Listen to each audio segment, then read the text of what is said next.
इन सब का नाम रिजर्व बैंक ऑफ इंडिया ने इलीगल ब्रोकर्स में डाला हुआ है, चाहे वो एक्सनेस है, और इमीडिएटली बैंक्स ने वो अकाउंट को फ्रीज कर दिया। 4 गुना 5 गुना पेनल्टी पड़ सकती, जेल भी जाना पड़ सकता। तो आप इस मेथड के अलावा किसी और मेथड को यूज नहीं करोगे। इसकी सबसे खास चीज है, आपको विजिट भी नहीं करनी पड़ती कंट्री, आप घर बैठे बैठे डिजिटल रेजिडेंसी ले सकते हो।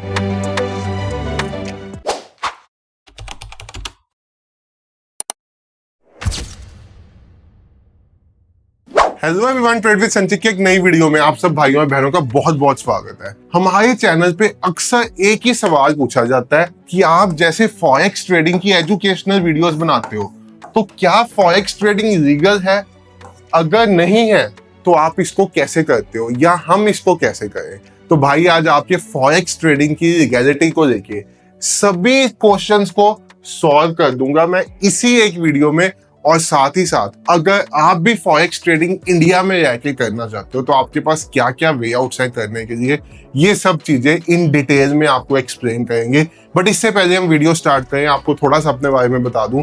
मेरा नाम है संचित, चैनल का नेम है ट्रेड विद संचित। हम अपने चैनल पे बहुत सारा एजुकेशनल कंटेंट बनाते रहते हैं ट्रेडिंग को लेके। तो अगर आप चैनल पे नए हो, 1 मिनट लगा के सब्सक्राइब कर लो, बेल आइकॉन ऑन कर लो, ताकि जब भी कोई नई वीडियो आए आपको उसके ऊपर नोटिफिकेशन मिल जाए। और साथ ही साथ अगर वीडियो अच्छी लगती, समझ में आती, तो लाइक कर देना और अपने दोस्तों के साथ शेयर कर देना जिनको फॉरेक्स ट्रेडिंग में इंटरेस्ट है। तो देखो भाई, सबसे पहली चीज फॉरेक्स ट्रेडिंग, ये कहते किसको है? यानी कि फॉरेन एक्सचेंज में ट्रेड करना। अगर आप फॉरेन एक्सचेंज, जैसे कि आपने देखा होगा कि अगर आप इंडिया से बाहर जाते हो तो आप इंडियन करेंसी को स्पेंड नहीं कर सकते। अगर आप यूएस से जा रहे हो तो आपको यूएस डॉलर की नीड पड़ेगी। अगर आप दुबई में जा रहे हो तो आपको एडी यानी कि दिरहम्स की नीड पड़ेगी। तो हर कंट्री की एक अपनी करेंसी होती है। अगर आप इन करेंसीज के रेट्स को ट्रेड करते हो तो इसको फॉरेक्स ट्रेडिंग कहा जाता है। ज्यादातर लोग फॉरेक्स ट्रेडिंग में एक ही चीज समझते हैं, वो है गोल्ड को ट्रेड करना, यानी कि एक्स से यू यूएसडी या सिल्वर, एक्स से जी यूएसडी या यूएस ऑयल को ट्रेड करना। अब ये सब आते हैं कमोडिटी ट्रेडिंग के अंदर, यानी कि ये सब भी फॉरेक्स ट्रेडिंग में ही आते हैं, बट इनको कमोडिटीज कहते हैं। ठीक है, तो अब बात करते हैं क्या ये लीगल है। तो देखो भाई, सबसे पहले तो आपको मैं लिस्ट दिखा दूं जो रिजर्व बैंक ऑफ इंडिया ने इशू की हुई है। आपके जितने भी ब्रोकर्स हैं फॉरेक्स के रिलेटेड, इन सब का नाम रिजर्व बैंक ऑफ इंडिया ने इलीगल ब्रोकर्स में डाला हुआ है। चाहे वो एक्सनेस है, चाहे वो ऑक्टाएफएक्स है, चाहे वो एफटीएमओ है, चाहे वो एफएक्ससीएम है, चाहे आईसी मार्केट्स है, चाहे आईजी मार्केट्स है, ओलम ट्रेड है, एक्सएम है। ये सब आरबीआई की तरफ से इलीगल ब्रोकर्स की लिस्ट में आते हैं। तो आप पूछोगे हम लोग कैसे ट्रेड करते हैं या हमारी कम्युनिटी कैसे फॉरेक्स को ट्रेड करती है। यही सब वे आउट्स आज की वीडियो में आपको सीखने को मिलेंगे। तो देखो भाई साहब, फॉरेक्स को इंडिया में लीगली ट्रेड करने के 3 तरीके हैं। ठीक है, नंबर फर्स्ट जो मेथड है ना, वो ये है कि इंडिया में कुछ फॉरेक्स पेयर्स आरबीआई की तरफ से लीगली अलाउड है, जैसे कि USD INR, GBP INR, JPY INR. ये सब फॉरेक्स पेयर जो आईएनआर से रिलेटेड है, ये इंडिया में लीगली ट्रेड होते हैं। अगर आप इसका चार्ट देखोगे, यूएसडी आईएनआर का मैं आपको चार्ट दिखाऊं तो यूएसडी आईएनआर ये देखो 85.46 का चल रहा है। ये लीगली ट्रेडेबल है इंडिया में, it is allowed to be trade. आप इसको ट्रेड कर सकते हो, आप जीरोधा पे जाके, धन पे जाके आप इनको ट्रेड कर सकते हो। बट पॉइंट क्या है भाई, इनको ट्रेड करने का कोई फायदा नहीं है। इससे बढ़िया तो आप इंडियन मार्केट में ही ट्रेड करते हो, ज्यादा बढ़िया। क्यों? क्योंकि ना तो यहाँ पे आपको वॉल्यूम्स मिलेंगे, ना ही आपको यहाँ पे वॉलेटिलिटी मिलेगी। और सुनने में आया, एक बार तो रिसेंटली कर भी दिया गया था कि इसकी ट्रेडिंग भी गवर्नमेंट बंद करने वाली है बहुत जल्दी। तो आप आने वाले टाइम में इसको भी ट्रेड नहीं कर पाओगे। ठीक है, तो भाई ये तो हो गया फर्स्ट मेथड जो बिल्कुल भी एडवाइजेबल नहीं है। तो आप इस मेथड को अडॉप्ट ना ही करो तो ज्यादा बढ़िया है आपके लिए। अब आता है सेकंड मेथड। सेकंड मेथड क्या है? आप फॉरेक्स ट्रेडिंग में प्रॉप फंडेड फर्म्स का कंसेप्ट है, इसको यूज कर सकते हो। अब ये पूरा कंसेप्ट समझना, फिर समझना इसके क्या एडवांटेजेस क्या डिसएडवांटेजेस है। तो प्रॉप फंडेड फर्म्स बेसिकली क्या होती हैं? ये एक तरह से पूल ऑफ मनी वाला मॉडल है। अब ये कंपनीज अपने आप को कुछ भी कहे कि इनको बड़ी कंपनीज फंड कर देती हैं आपको पैसा देने के लिए, या बड़े इन्वेस्टर्स फंड कर देते हैं, बट ऐसा कुछ नहीं है। ये पूल ऑफ मनी है। पूल ऑफ मनी कैसे क्रिएट किया जाता है? भाई ट्रेडिंग में 99% ट्रेडर्स लॉस में होते हैं। अब प्रॉप फंडेड फर्म्स क्या करती हैं, आपको एक टेस्ट फेज में, यानी कि आपका एक टेस्ट देती है और टेस्ट देने के लिए आपसे एक फीस चार्ज करती है। अब ये कोई रिटर्न टेस्ट नहीं होता, पेन पेपर लेके आपको कुछ लिखना नहीं होता। ये बेसिकली आपको एक ट्रेडिंग अकाउंट देते हैं जिसपे आपको ट्रेड करके प्रॉफिट्स बना के दिखाने होते हैं। एक सर्टेन ड्रॉ डाउन लिमिट से नीचे नहीं जाना होता, अकाउंट को एक सर्टेन लिमिट से नीचे नहीं जाना होता। और जब आप वो टेस्ट पास करते हो तब वो आपको एक रियल अकाउंट देते हैं या लाइव अकाउंट जिसको कहते हैं, और उस पे जो प्रॉफिट्स बनाते हो उसका 80-20% का स्प्लिट मिलता है। बट भाई जैसे ही आप एक प्रॉफिटेबल ट्रेडर्स बनोगे ना, आप इन कंपनीज के सबसे बड़े दुश्मन बन जाओगे।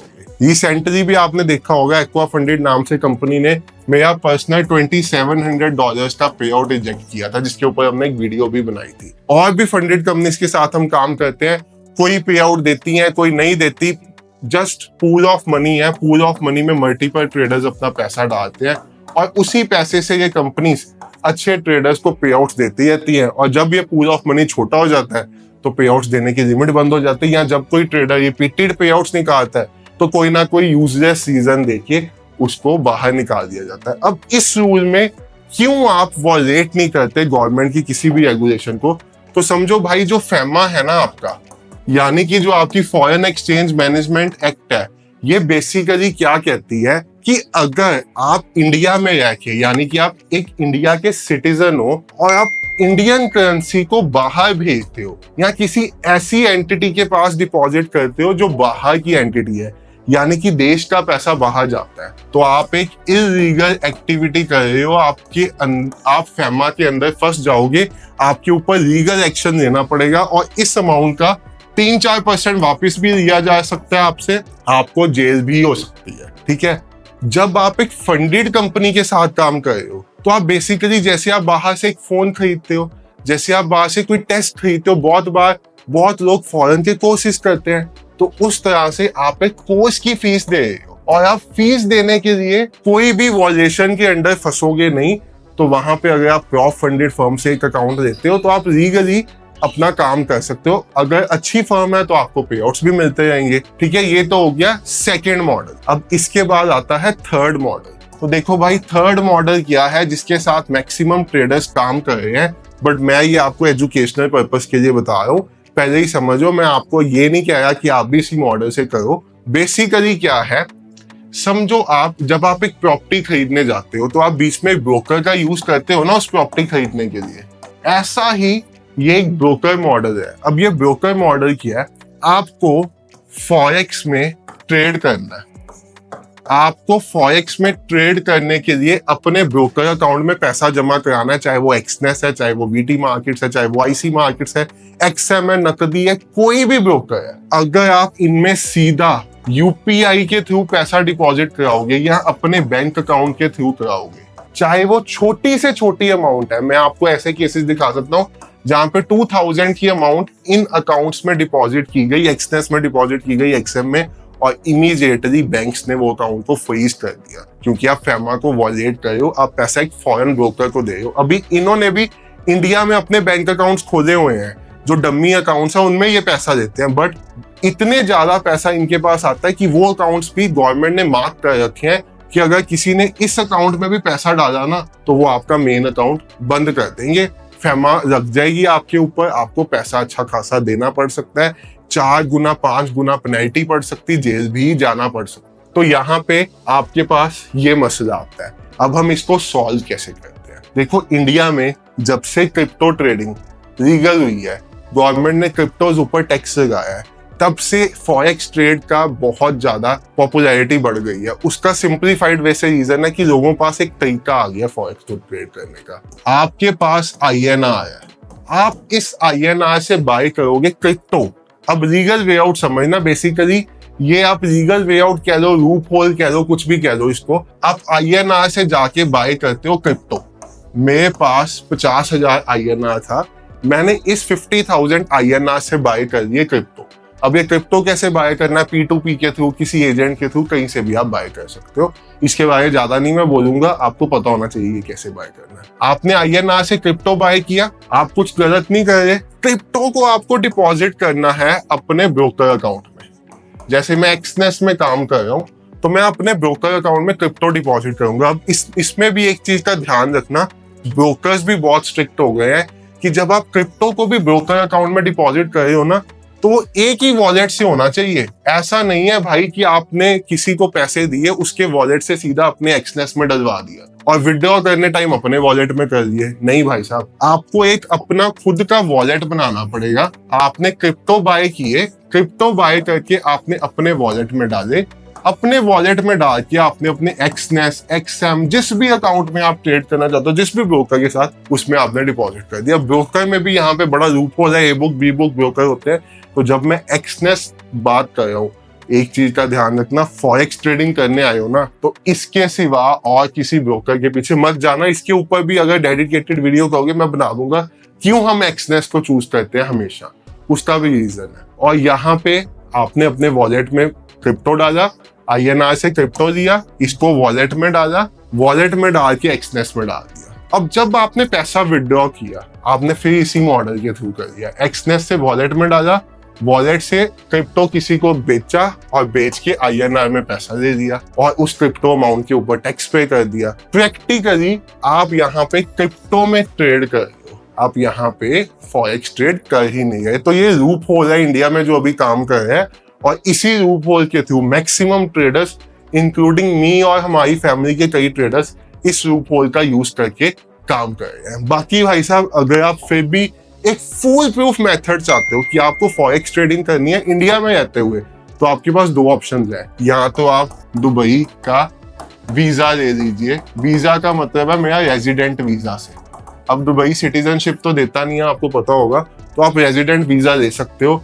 रेजिडेंट वीजा भाई वहां पे वर्क परमिट भी मिल जाता है, मतलब वर्क वीजा भी मिल जाता है वहां पे आप एक कंपनी खोल के भी वहां पे वीजा ले सकते हो। तो मल्टीपल ऑप्शंस है, बट ये समझिए आप इस केस में आपका 10 to 15,000 रुपीज पर मंथ का एक्सपेंस जाना स्टार्ट हो जाएगा। तो अगर आप अच्छे खासे लेवल पे जब फॉरेक्स ट्रेड करोगे, अभी आप नए नए हो तो आप थर्ड वाले मेथड का यूज करो, बट जब आप अच्छे खासे लेवल पे फॉरेक्स ट्रेडिंग करने आ जाओगे तो आप इस मेथड के अलावा किसी और मेथड को यूज नहीं करोगे। 10 से 15,000 रुपए पर मंथ खर्चा, रेजिडेंट वीजा आपको मिल गया। रेजिडेंट वीजा लेके आपके पास एमिरेट्स आईडी आ गई, एमिरेट्स आईडी आके आपके पास दुबई का बैंक अकाउंट ओपन हो गया। अब इसके बाद चाहे आप इंडिया में रहो चाहे आप दुबई में रहो, बट आप लीगली फॉरेक्स को ट्रेड कर सकते हो थ्रू योर दुबई अकाउंट, और उसी में पैसा डिपॉजिट करो। उस पैसे ऊपर टैक्स चार्ज होगा, ऐसा नहीं है वो इनकम टैक्स फ्री नहीं होगी। ये बहुत बड़ा मिसकंसेप्शन रहता है कि दुबई में अगर आप फॉरेक्स ट्रेडिंग करके पैसा अर्न करोगे वो टैक्स फ्री हो जाएगा। टैक्स फ्री कब होगा? अगर आप 183 डेज से ज्यादा इंडिया से बाहर रहते हो, तब आपका स्टेटस नॉन रेजिडेंट होगा और तब आपको उस पैसे पे टैक्स नहीं देना पड़ेगा। बट अगर आपने सिर्फ एमिरेट्स आईडी लिया, यह आप इंडिया में ही रहे हो, तो आपको उस पैसे पे टैक्स देना ही देना पड़ेगा। इसके साथ भी एक ऑल्टरनेट है, एक कॉन्टिनेंट है पलाऊ, यहाँ की डिजिटल रेजिडेंसी मिल जाती है। ठीक है, ये मेथड अभी मैंने ट्राई नहीं किया, मैं अभी ट्राई कराऊंगा आने वाले टाइम में, किसी ना किसी अपने कम्युनिटी के ट्रेडर को ये मेथड ट्राई कराएंगे। पलाऊ की डिजिटल रेजिडेंसी लेके आपको एक कार्ड मिल जाता है, और इसकी सबसे खास चीज है आपको विजिट भी नहीं करनी पड़ती कंट्री, आप घर बैठे बैठे डिजिटल रेजिडेंसी ले सकते हो। कार्ड मिल गया, आप वहां के रेजिडेंट भी हो गए, सिटीजनशिप चेंज नहीं हुई, पासपोर्ट इंडिया का ही रहेगा, याद रखना। बट उस कार्ड के थ्रू आपने वहां का एक बैंक अकाउंट खुलवाया, उस अकाउंट के थ्रू फॉरेक्स में ट्रेड किया, और वो जो फॉरेक्स में ट्रेड किया वो पैसा आप इंडिया में विड्रॉ कर सकते हो। फिर कहूंगा टैक्स देना पड़ेगा उस अमाउंट पे, ऐसा नहीं होगा कि उस अमाउंट पे आपको टैक्स नहीं देना पड़ेगा, आपको टैक्स उस अमाउंट पे देना पड़ेगा। टैक्स तब तक देना पड़ेगा इंडिया में आके आप पूरी वर्ल्ड में कहीं से भी पैसा कमाओ, अगर आप इंडिया में 182 डेज से ज्यादा रह रहे हो तो आपको इंडिया में ही टैक्स देना पड़ेगा उस पैसे पे। ये इंडिया के टैक्स रूल्स के हिसाब से एप्लीकेबल है, इसके लिए आप अपने चार्टर्ड अकाउंटेंट से भी बात कर सकते हो। तो मिलके मैंने आपको 3 मेथड कहे थे बट 4 बता दिए। नंबर फर्स्ट आपको बताया जो बिल्कुल एडवाइजेबल नहीं है कि पेयर्स जो अलाउड है उनमें ट्रेड करो, कोई भी नहीं करता भाई इन पेयर्स में ट्रेड। नंबर सेकंड मैंने आपको मेथड बता दिया कि आप टॉप फंडेड फर्म्स में करो। अब यहाँ पे भी अच्छी फंडेड फर्म चूज करना बहुत मुश्किल काम है, और इस टाइम तो फंडिंग टिप्स जैसी कंपनीज भी पे आउट रिजेक्ट कर रही है, तो क्या ही कहने की बात है भाई। थर्ड मेथड आपको मैंने बता दिया कि आप उस मेथड का यूज करोगे जहां पे आप क्रिप्टो बाय करोगे और क्रिप्टो आपके लिए फॉरेक्स ट्रेडिंग कराएगा, यानी कि आप एक्सनेस में पैसा क्रिप्टो वॉलेट के थ्रू डालोगे। और फोर्थ, आप एमिरेट्स आईडी या पलाओ की रेजिडेंसी ले लो और उसके साथ आप ये काम कर सकते हो, बट टैक्स देना ही देना पड़ेगा।